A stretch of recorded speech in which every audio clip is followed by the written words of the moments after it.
Je vous souhaite la bienvenue à cette entrevue qui est un peu spéciale. C'est une jeune fille que j'ai découverte lors d'une nouvelle qui nous est parvenue par communiqué de presse. Elle est bien connue parce que son grand-père et sa grand-mère demeurent à Montmagny, Bertrand Guimond et sa conjointe Denise. Alors moi, j'ai bien connu aussi ces gens-là. Gabrielle Carl, bonjour. Bonjour. Vous allez bien? Oui, vous? Oui. Merci d'être là d'abord. Ça fait très plaisir. C'est un petit peu particulier parce que vous êtes marraine de Chaudière-Appalaches. C'est important de le mentionner, pas des Jeux du Québec, mais de Chaudière-Appalaches, des Jeux du Québec de Tête-Fromagne 2018. Ça commence le 27 juillet prochain. Oui. Alors, qu'est-ce que ça veut dire, marraine Gabrielle? Oui, marraine Gabrielle. Dans le fond, moi, ce que je fais, c'est j'encourage les jeunes de Chaudière-Appalaches. Je suis un support pour eux, un peu un exemple aussi. Avec ce que j'ai fait, j'ai fait beaucoup de soccer. J'ai un long bagage de soccer. Puis ça les inspire, ça les supporte. Je vais être là, je vais les regarder, puis je vais les encourager. Qu'est-ce que ça implique concrètement? Qu'est-ce que vous allez faire comme travail? OK. Dans le fond, le gros de mon travail a été fait déjà. J'ai rencontré les jeunes. Je leur ai expliqué un peu mon parcours. Je leur ai donné des mots d'encouragement avant de partir. Puis pendant les jeux, je vais les regarder. Puis de temps en temps, je vais leur envoyer des messages d'encouragement. Parlez-nous un peu de votre cheminement, parce que vous n'êtes pas arrivé là pour rien. Là. Il y a tout un... Il y a beaucoup de choses que vous avez faites pour qu'on vous demande d'être marraine de Chaudière-Appalaches. Expliquez-nous un peu le parcours, parce que vous êtes une grande sportive. Je suis une joueuse de soccer, oui. Oui, hein? Racontez-nous un peu. Dans le fond, ce qui fait en sorte que j'ai été nommée marraine, c'est surtout mon parcours en équipe nationale avec l'équipe canadienne. Puis en 2016, aux Jeux de Rio, je suis allée aux Jeux olympiques. Dans le fond, avec l'équipe canadienne, on a gagné une médaille de bronze. Avant ça, j'ai fait la Coupe du monde U20, la Coupe du monde U17. J'ai fait les Jeux panaméricains. Donc, c'est vraiment un bagage de soccer de haut niveau qui font en sorte que je suis leur marraine. À quelle position?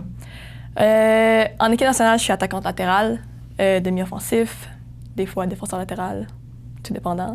OK. Et ce sont des équipes de femmes?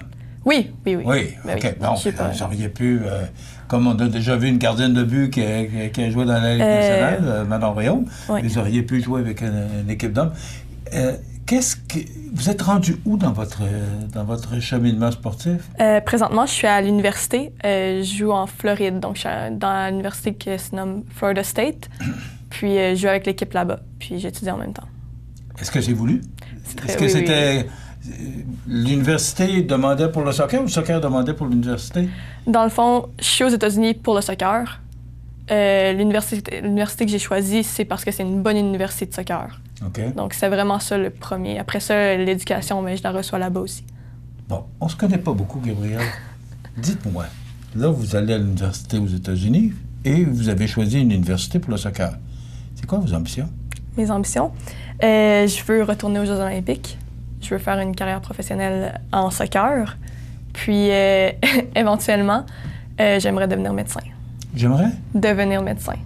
OK. Oui. Il faut soigner des joueurs de soccer? Peut-être on ne sait pas encore. Mais qu'est-ce qu'il y a de différent dans cette université-là pour apprendre la médecine? Vraiment rien, là. Pour de vrai, c'est vraiment pour le soccer que je suis allée là. Oui, il y a une école de médecine, mais c'est pas pour ça que je suis allée à cette université-là. C'est vraiment pour le soccer. Est-ce que le soccer peut vous amener à autre chose, puis peut-être laisser la médecine à un moment donné, ou est-ce que vous aimeriez faire une carrière en soccer? Dans le fond, oui. C'est ça. Dans le fond, tu sais, le soccer, tu peux pas jouer à ça plus longtemps que 35 ans. On dit à 35 ans, tu sais, tes muscles ont mal, t'es un peu plus vieille, faut que tu prennes ta retraite. Donc oui, mon but, c'est le plus longtemps que je peux jouer au soccer professionnellement, que ce soit en Europe, aux États-Unis, si un jour il y a une ligue au Canada. Mais après ça, à un certain point, il faut changer de carrière, puis s'en aller dans un domaine plus normal. OK. Est-ce que c'est comme au hockey? Parce qu'il n'y a pas beaucoup de joueurs, 750 joueurs de hockey à peu près, là. Est-ce que c'est la même chose au soccer ou c'est plus de possibilités? Je dirais que, tu sais, le hockey, c'est vraiment nord-américain. Le soccer, c'est international, donc tu as des opportunités partout dans le monde. Donc, plus d'opportunités, oui. Qu'est-ce qui vous a amené à jouer au soccer? Mon père, je dirais. Mon père a joué longtemps au soccer. Puis, à 5 ans, il m'a initié au soccer. Puis, j'ai toujours continué à jouer au soccer. Est-ce qu'un jour, on pourrait voir Gabrielle Carl pour l'Impact? S'il y a une équipe féminine, oui. Si une équipe masculine, on va oublier ça. Est-ce qu'il y a de la place pour... Je vous pose la question, est-ce qu'il y a de la place pour les femmes dans des équipes d'hommes? Parce qu'on n'en voit pas pour l'instant, mais est-ce qu'il y a à quelque part sur la planète des équipes de soccer mixtes? Pas en professionnel. J'adorerais pouvoir dire oui, là. J'adorerais vraiment ça pouvoir dire... On n'est pas rendu là? Ben, c'est pas ça. C'est que le soccer, c'est un sport qui est très physique. C'est un sport, premièrement, beaucoup de cardio. Physiologiquement, les femmes, les hommes, c'est pas pareil. Une femme, gardienne de but comme au hockey, gardienne de but pourrait probablement, à un certain point, se rendre là, mais une joueuse... En fait, j'aimerais vraiment ça, on sait jamais, mais moi, je pense pas vraiment, là. Qu'est-ce que ça vous apporte à vous d'être marraine de Chaudière-Appalaches? Je veux vraiment faire la nuance parce que vous me l'avez fait en début d'entrevue. C'est important. Qu'est-ce que ça vous apporte à vous de jouer ce rôle-là de marraine? D'abord, je pense que c'est plaisant de le faire dire. Oui. Je pense que le titre est honorifique aussi. Mais qu'est-ce que ça vous apporte à vous de faire... ou qu'on vous demande de faire cette activité-là? Oui, bien c'est ça. Dans le fond, c'est vraiment un honneur. Je suis contente qu'elle pense à moi pour encourager, inspirer les jeunes un peu, que mon parcours puisse servir à ces jeunes-là, à leur montrer que oui, j'ai 19 ans, mais oui, j'ai déjà accompli des choses, puis c'est très possible de rêver de voir grand. Donc vraiment, un honneur pour moi d'occuper ce poste-là. Je ne l'aurais pas demandé en ondes, mais c'est elle qui l'a dit. Elle a 19 ans et regardez le parcours de cette jeune fille. Moi, ça m'avait impressionné. C'est pour ça que je vous avais téléphoné pour qu'on puisse se rencontrer parce que, puis vous connaissez bien la région. C'est sûr que grand-papa est dans le coin, mais vous connaissez parce que vous avez déjà travaillé au Farfadet ou gardé pour... Ah non, mon Dieu. Moi, j'avais 3 ans, 4 ans, 5 ans, j'allais au Farfadet. Bon, OK. On va y arriver, mais quand même, ça veut dire que vous connaissez quand même bien la région. Puis... Oui, j'ai passé toute mon enfance. Donc, la prochaine étape, là, vous allez aux Jeux du Québec pour jouer votre rôle de marraine. Et après quoi? Donc, dans le fond, je ne serai pas aux Jeux du Québec, malheureusement, parce que je vais déjà être en Floride. Okay. Donc, je vais les regarder de loin, je vais regarder les scores de loin, puis les encourager via les réseaux sociaux.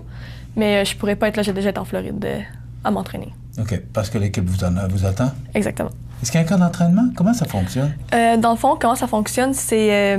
notre saison commence précisément le 16 août, puis on commence à s'entraîner le 1er août pour être prête pour notre premier match. Donc, c'est 2 semaines et demie de travail intense, 2 entraînements par jour, des matchs préparatoires pour finalement jouer le 16 août. Est-ce que vous aimez ça autant qu'au début? Oui? J'adore ça, oui. C'est un sport qui vous passionne? Bien sûr, oui. Sinon, je le ferais plus. Je me suis toujours dit que si un jour j'aimais plus ça, à chaque jour ça me tentait plus puis j'étais écœurée, j'arrêterais. C'est pas. Et avec les études, c'est pas trop demandant? Il y a beaucoup d'entraînement? Dans le fond, ça fait tellement longtemps que je fais les deux ensemble que c'est de l'organisation. Vous en rendez plus compte? Exactement. C'est ça, c'est de l'organisation, puis c'est une organisation que je connais, que je fais depuis longtemps. Donc, ça va bien. Je vous félicite. Moi, j'aime ça voir des gens de cet âge-là avec autant de motivation et de détermination. Alors, moi, je suis content de vous avoir eu avec nous aujourd'hui. On va vous souhaiter bonne chance dans le futur. Merci. Tenez-nous au courant des développements. Si un jour vous faites les grandes équipes, ce sera le fun que vous veniez nous en parler. Mais bravo, vous êtes une jeune fille très motivée et déterminée. C'est tout à votre honneur. Merci. Gabrielle Carl, qui est marraine de Chaudière-Appalaches pour les Jeux du Québec à Tête for Mind. Ça débute le 27 juillet et ce jusqu'au 4 août prochain. Merci beaucoup d'avoir été avec nous. Merci. Voilà, ça complète.